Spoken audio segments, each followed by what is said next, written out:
Hello, this is Dr. Geetika. I'm one of the mentors in study MRCOG. So this is a quick revision regarding perinatal infections. And here I'll be covering cytomegalovirus, herpes, rubella, varicella, and parvovirus infections in pregnancy. Inspiration comes from within yourself. One has to be positive. When you are positive, definitely good things will happen. So with this beautiful quote, let's start. Let's start with cytomegalovirus infection in pregnancy. Cytomegalovirus, it is a DNA herpes virus, and cytomegalovirus is the most common congenital viral infection with prevalence at birth of around 0.5%. This is an important single best answer. Transmission of cytomegalovirus occurs through direct contact with bodily fluids such as saliva, urine, semen, or of someone who is shedding the virus. For women of reproductive age, the greatest risk of exposure is through contact with urine and saliva of young children. Now, what is the potential infant disability from maternal cytomegalovirus? 70% of the pregnant females, they have cytomegalovirus antibodies. That is, they are immune to the virus and they are immune to the infection. And out of these 70%, 0.2 to 2% fetal infection occurs, and this occurs due to reactivation. And in these fetuses who are infected, 0.5 to 1%, they become symptomatic. So only 30% of the pregnant females, they are without CMV antibodies and they are prone for primary CMV infection, which is the major cause of birth defects in the children. The primary infection rate during pregnancy is around 1%, which is again an important single best answer. And the rate of vertical transmission is 40%, again a very important SPA. Out of the 40% fetuses who are affected because of the virus, 80% are asymptomatic and only 20% are symptomatic. Out of 80% of the fetuses who are asymptomatic, 5 to 15% develop delayed sequelae by the second year of life. And this is particularly sensory neural deafness. Some of the common signs of congenital cytomegalovirus infections are, in 30 to 70% of the cases, there are brain-related anomalies like microcephaly, ventriculomegaly, intracerebral calcifications, periventricular echogenicity, cortical cerebellar malformation. In 35%, we have sensory neural hearing loss. Thrombocytopenia is present in 50% of the cases. Intrauterine growth restriction is present in 40% of the cases. Hepatosplenomegaly with elevated LFTs in 50% of the cases, and chorioretinitis in 10% of the cases. Now, how do we make the diagnosis? The gold standard for diagnosis in cases of clinically suspected maternal primary CMV infection is based on serology, that is looking at the antibodies in the blood of the mother. But we have to be aware here that unlike other infections, screening the IgM positivity alone is an imprecise method to diagnose acute CMV infection. Why so? Because IgM antibody in CME, it remains positive for a longer duration of time, almost for a year. And it can revert from negative to positive in a woman with CMV with reactivation or reinfection with a different strain. In addition, there is false positive result can occur because of the cross-reactivity with other diseases like parvovirus, Epstein-Barr virus, or SLE. So what to do? What is the test now available? So if the mother, we do check serology, we check IgG, IgM, and we check the paired sera. We see the rising trend of IgG, which indicates acute infection. And if IgG, or if we are not doing that, if IgG, IgM is positive, then we go for IgG avidity test. So this is a gold standard which will tell you acute CMV infection, where low avidity will tell you that the patient has acute infection. If the avidity is low, then we have to assess whether the baby is affected now or not, because we know the rate of infection, the rate of vertical transmission is 40%. To assess whether the baby is affected or not, we do amniocentesis 7 weeks after the presumed maternal infection or after 21 weeks of gestation. And also, along with this, an ultrasound is done to look for signs of CMV. If it is positive, we will do counseling regarding the risk of symptomatic disease. And if it is negative, no fetal infection is there, counseling that the risk of infection is low will be done. So IgG avidity has become available and it can detect acute infection with 92 to 100% sensitivity and 82 to 100% specificity. This is again the same flow chart with a management protocol of CMV infection in pregnancy. So we do the serology. If IgG, IgM both are negative, it means neither the patient had infection in the past nor at present. She will be told regarding hygienic measures. If IgG is positive, IgM is negative, then no further testing is required. The mother is immune to the disease. But if IgG and IgM both are positive, we go for IgG avidity test with 2 assays, or even we can look for Cytomegalovirus PCR in the mother serum.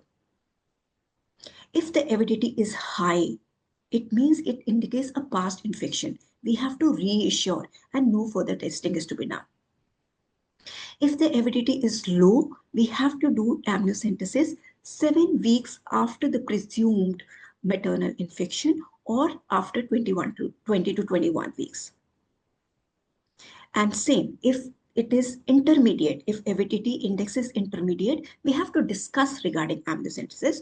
Okay, we can do an amniocentesis and we can confirm whether infection is there or not. So the amniocentesis, in amniocentesis, we will be doing PCR. The amniotic fluid will be taken and the CMV PCR will be done. If it is positive, then ultrasound will be offered every 2 weekly, because now the baby is affected. We have to look now whether the baby is developing the malformations, the birth defects or not, and how we can do that by doing an ultrasound every 2 weekly, along with MRI of the fetal brain at 33 weeks. But if the CMV PCR is negative in amniotic fluid, we have to reassure.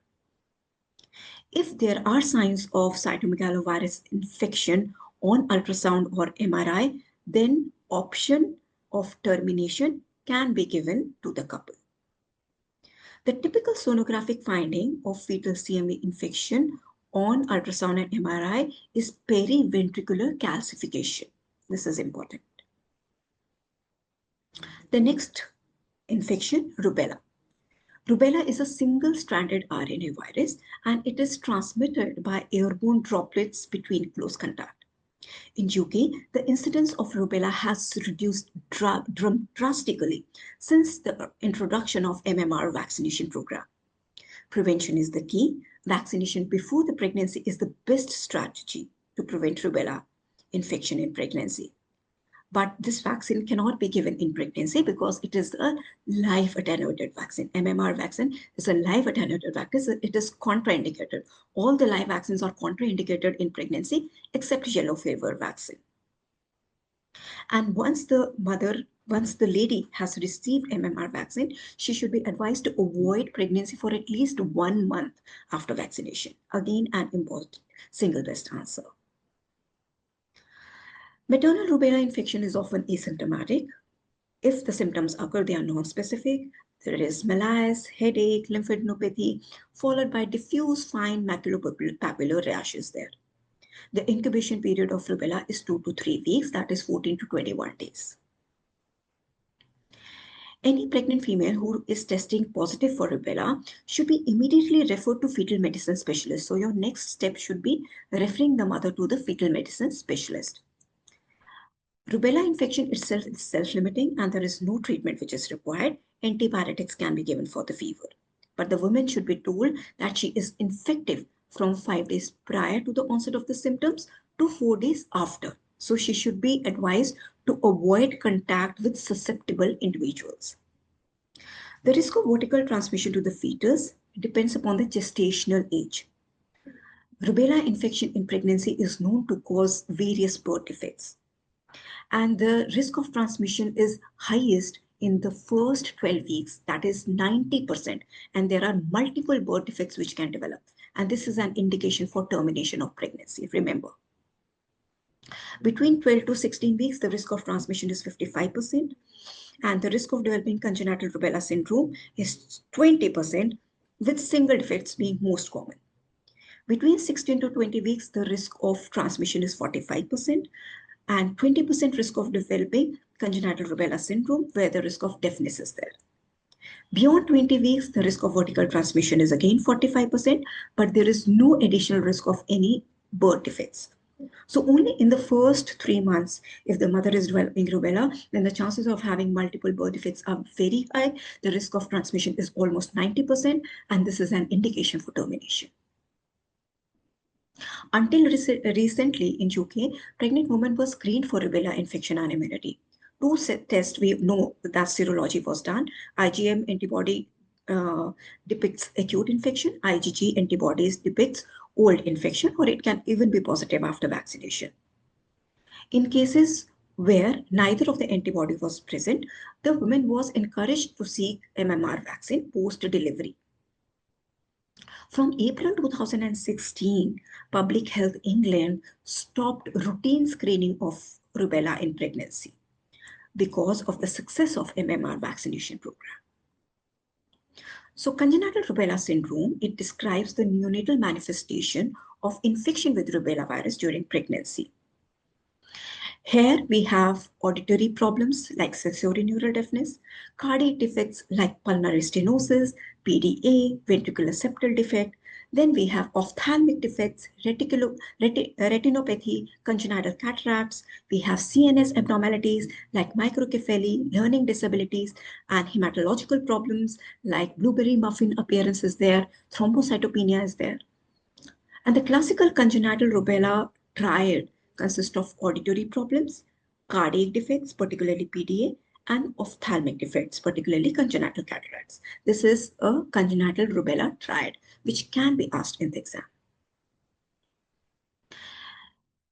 The children do show some late onset symptoms also, like diabetes, thyroiditis, growth hormone abnormalities, and behavior disorders. So the recommended management, it varies again according to the gestational age. At less than 12 weeks, I have told, the risk of transmission is 90%. There is 90% risk of developing multiple defects. So it is reasonable to consider termination of pregnancy. Beyond 20 weeks, no action is required. Now the gray period is 12 to 20 weeks. Prenatal diagnosis of fetal rubella infection is required. This is done. Again, we will do amniocentesis. We will perform RT-PCR. And if RT-PCR comes out to be positive, then the management will be discussed. It will be an informed decision with the parents, whether they want to go for termination of pregnancy or they want an ultrasound surveillance to identify features of congenital rubella syndrome, though some features of CRS cannot be detected by ultrasound.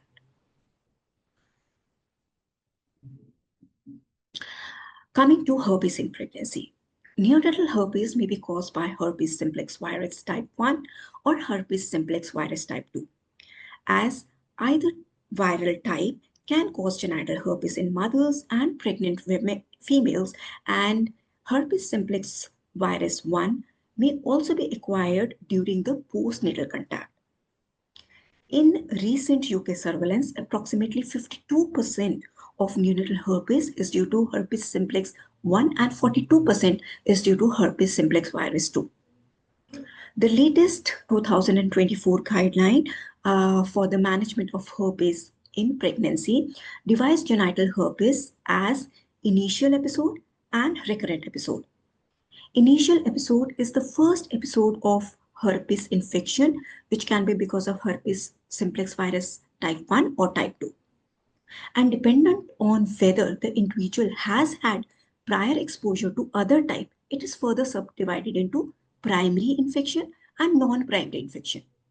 Primary infection is when it is a first infection with either HSV1 or HSV2 in an individual who does not have pre-existing antibodies of either type. This is the primary infection. Non-primary infection is the first infection with either HSV1 or HSV2 in an individual with pre-existing antibodies to other type. So this is non-primary infection. And the second is recurrent episode. Recurrence of clinical symptoms due to reactivation of pre-existing HSV1 or HSV2 infection after the period of latency. This is the recurrent episode. Most cases of neonatal herpes occurs as a result of direct contact. This is very important. With most of the infection occurs at the time of delivery. Because of the direct contact with infected vaginal secretions at birth, 75 to 85% of the infection is because of direct contact. Postnatal acquisition occurs in 10 to 25% of the cases, which occurs as a result of exposure to oral labial herpes infection, usually from a close relative, from a friend of parents, or possibly a healthcare worker. And in 5%, there is transplacental spread in viremic mothers may occur very rarely in utero. Okay, so transplacental spread does occur, but it is very rare in uremic mothers. Yes, but it can occur. The investigation of choice in herpes in pregnancy is PCR from the ulcers. Should be taken, and it should include type specific. They should mention what type of HSV is causing these herpes. Along with, you have to check for varicella zoster virus also in the swabs, and Treponema pallidum for syphilis, because all these, they are known to cause ulcers. Along with this, full screening of other STDs has to be done, including chlamydia, gonorrhea, syphilis, HIV, hepatitis B and C. So the patient should be referred to gum clinic where entire STD profile has to be done. What is the drug of choice for herpes? Management of the mothers and the pregnant females should be in line with their clinical condition and will usually involve the use of oral or intravenous in case of disseminated HSV at 10 milligram per kg body weight 3 times a day based on the ideal body weight. So acyclovir or valacyclovir can be used, where acyclovir is given as 400 milligram 3 times a day for 5 days and valacyclovir 500 milligram twice a day for 5 days as per the batch guidelines. So this is an algorithm for the management of herpes in pregnancy. So if it is a recurrent genital herpes or diagnosis of genital herpes has occurred prior to pregnancy, in that case, we will treat the recurrences with standard doses of acyclovir that I have told that it is 400 milligram 3 times a day for 5 days. And we will consider giving acyclovir the same dosage 400 milligram 3 times a day from 32 weeks or from 22 weeks for those who are at a risk of premature delivery and offer them vaginal delivery in case of recurrent genital herpes infection. If it is a primary acquisition of genital herpes in first or second trimester, again very important, if it is primary herpes in first and second trimester, we will treat the primary episode with standard doses of acyclovir, and again we will start acyclovir from 32 weeks, or if the mother is at a risk of premature delivery, from 22 weeks, and we will offer her vaginal birth. Now, the third scenario is that when the primary acquisition of genital herpes occur in the third trimester, this is very important. If primary infection is occurring in the third trimester, then treat the primary episode with standard doses of acyclovir and continue the acyclovir till delivery. And recommend planned cesarean section if the lesions have developed within 4 to 6 weeks of delivery Very, very important. You have to offer her cesarean section if the primary lesions have developed within 6 weeks of delivery. Then the mode of delivery should be cesarean section. Thereafter, we have to risk stratify the infants and follow guidelines for ongoing investigations and management.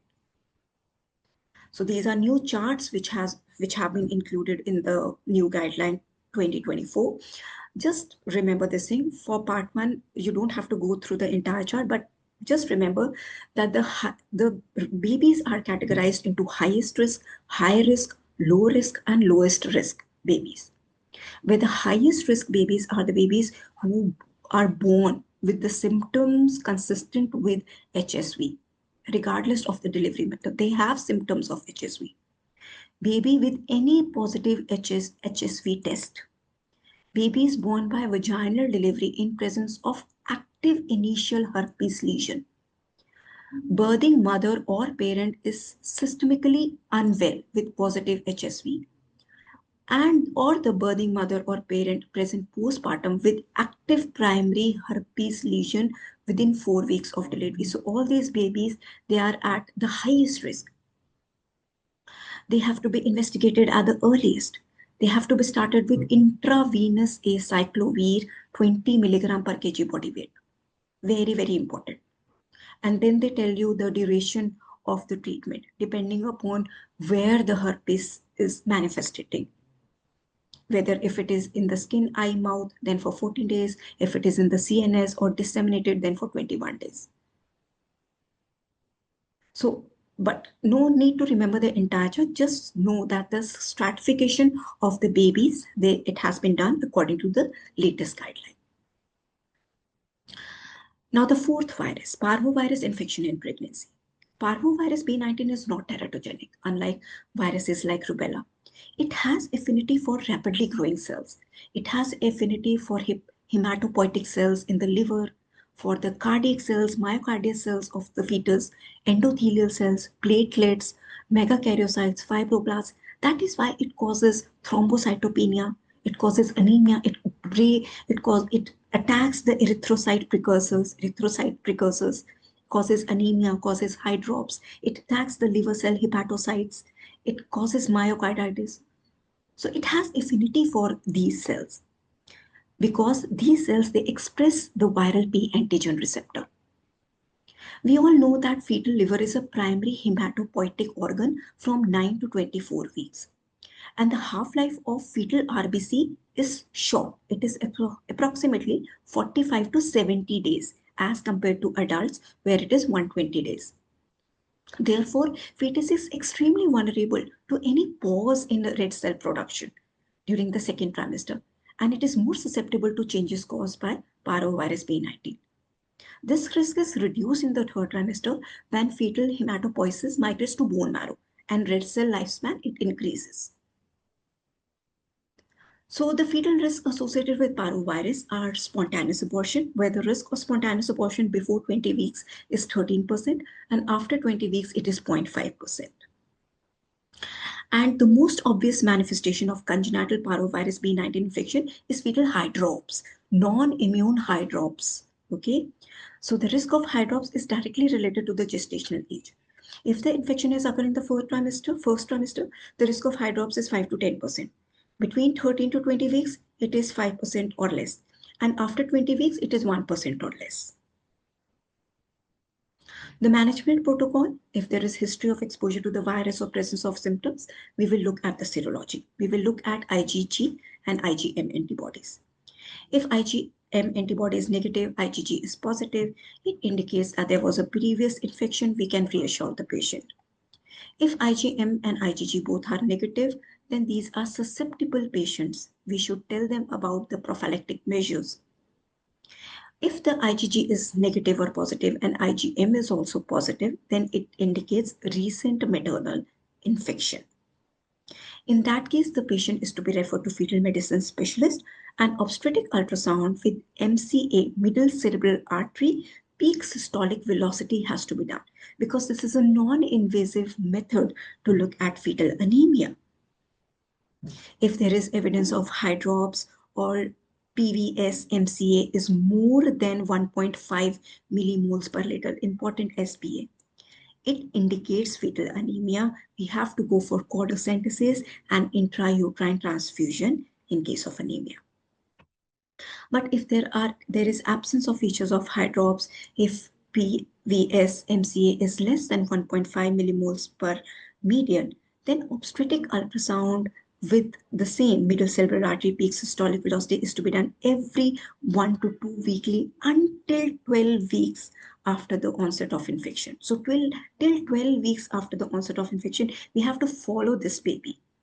At any point, if we find that hydrops is developing, PSV, MCA is going more than 1.5 millimoles per liter, then chordocentesis and IUT has to be planned for the baby. But if it is absence of hydrops, or the peak systolic velocity in the metacerebral artery is less than 1.5 millimoles per liter, even up till 12 weeks after the onset of infection, then this patient can be under routine antenatal care. The last infection, chickenpox in pregnancy. So this is a GTG guideline also, which has been revised in 2024. I have taken a very important chart from this guideline. If any pregnant woman comes to you and she says she has varicella zoster contact, we have to clarify the significance of the contact, where significant contact is defined as being in the same room for 15 minutes or more, face-to-face contact, or contact in a setting of a large open ward. If this mother with a history of contact gives past history, we have to take the history, whether she has any past history of chickenpox, she has received 2 doses of varicella vaccine. If she has past history of chickenpox, she has received 2 doses of varicella vaccine, then no action is needed. She is to be reassured and she can return to her normal antenatal care. However, even if after contact with a patient of varicella, the mother comes to you with chickenpox, with a full-blown chickenpox, then her initial contact should be with the GP. In that case, we have to advise her. What we have to advise? We have to tell her avoid contact with potential susceptible individual, that is neonate and other pregnant females. She should be given symptomatic treatment. She should be told regarding hygiene.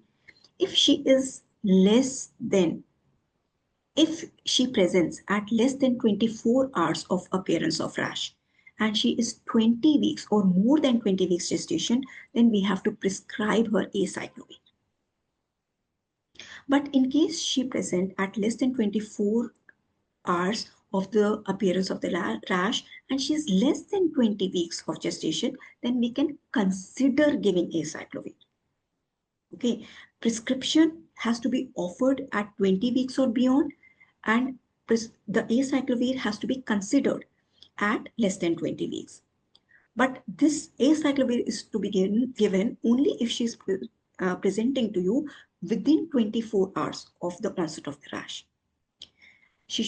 We should be trying to avoid the delivery of the baby until at least 7 days since the rash has appeared. This is also an important single best answer.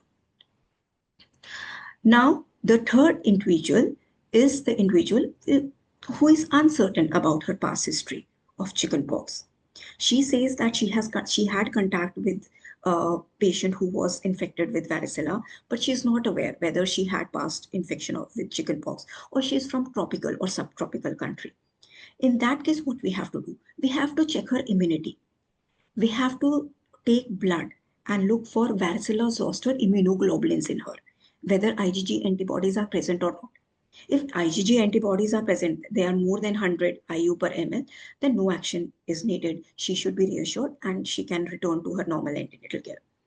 However, if varicella zoster virus IgG antibodies are not present, they are less than 100 IU per ml, in that case, we have to give her acyclovir. We have to give her prophylaxis now. We have to prevent the development of chickenpox in her.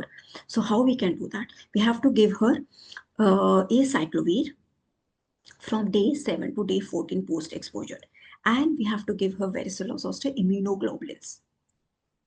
if there is a contraindication to antiviral therapy or significant adverse effects with the use.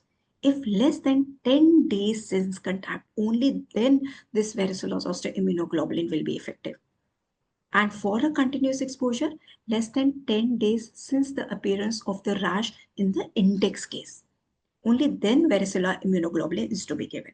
That is, if there have been less than 10 days since the contact, or for continuous exposure, less than 10 days since the appearance of rash in the index case. We have to advise the woman that she is potentially infectious from day 8 to 28 days after the contact. We have to discuss postpartum varicella immunization with her. So this is a scenario when the mother is not aware whether she had past infection or she's from tropical or subtropical country. If the mother who has developed varicella, during the treatment, if she develops severe infection, what we have to do? These females are at a high risk of having complicated chickenpox and they should be referred to the hospital. And intravenous acyclovir has to be started for them. And for the females who develop varicella at less than 28 weeks, we have to tell them that there is a small chance, around 1%, 1 in 100, chance of the baby developing fetal varicella syndrome. We should refer these mothers to fetal medicine specialists at 16 to 20 weeks or 5 weeks after the infection. An amniocentesis to detect varicella DNA has to be considered.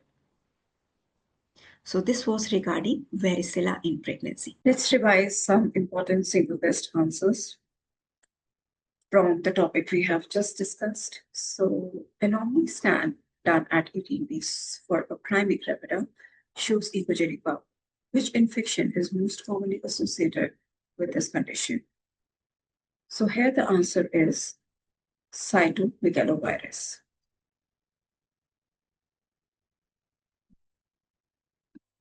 Some of the recognized causes of echogenic bowel are intraamniotic hemorrhage with subsequent swallowing of blood products.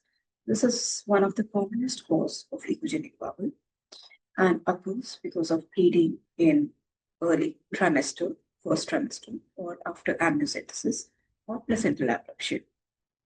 Then Down syndrome. 15% of the cases of echogenic bowel are because of Down syndrome. And less commonly it is associated with trisomy 13, that is Patau, or Edwards syndrome, trisomy 18, and Turner syndrome. Intrauterine cytomegalovirus infection accounts for 15% of the cases of echogenic bowel. The other causes are cystic fibrosis, intrauterine growth restriction, intrauterine fetal demise, and meconium peritonitis. Which of the following is not true regarding cytomegalovirus? It causes intracerebral calcification. It is best diagnosed by IgG ability test. It is an adenovirus. It is an important cause of severe hearing loss. Risk of fetal infection is 40% in primary infected pregnant females. Here the answer is it is an adenovirus. So cytomegalovirus, yes, it is a herpes virus. It is an important cause of periventricular calcification in the brain. It is best diagnosed by IgG ability test and not IgM antibody. Because IgM antibodies in cytomegalovirus, it remains positive for a year and also it shows cross-reactivity with other infections like Epstein-Barr virus, SLE. So the best way to diagnose it is by doing IgG ability. If IgG ability is low, it means acute infection. And if IgG ability is high, it means chronic infection. Definitely, cytomegalovirus is an important cause of sensorineural hearing loss. And the risk of infection to the fetus is 40% in primary infected pregnant females. Third question. A 34-year-old woman is currently 27 weeks pregnant. She attended maternity triage as she heard her nephew, who had chickenpox, for the last 4 days. Her serological testing shows she is not immune to chickenpox. What will be your next step? Here, the answer will be give her antiviral antibiotics from day 4, from day 7 to 14 of post-exposure. So according to the latest guideline, GTG guideline number 13, which has been revised in 2024, if a pregnant female is not immune to varicella zoster virus and she has significant exposure, she should be receiving post-exposure prophylaxis. So here the choice of medication is oral antiviral therapy, that is acyclovir or valacyclovir. This is the first choice for post-exposure prophylaxis, which should be given from day 7 to 14 post-exposure. If there is contraindication or adverse effects to antiviral medication, then varicella zoster immunoglobulin may be considered as PEP. But varicella zoster immunoglobulin is effective when given up to 10 days after contact. And in case of continuous exposure, this is defined as 10 days from the appearance of the rash in the index case. So I hope the presentation was helpful to you. Thank you so much.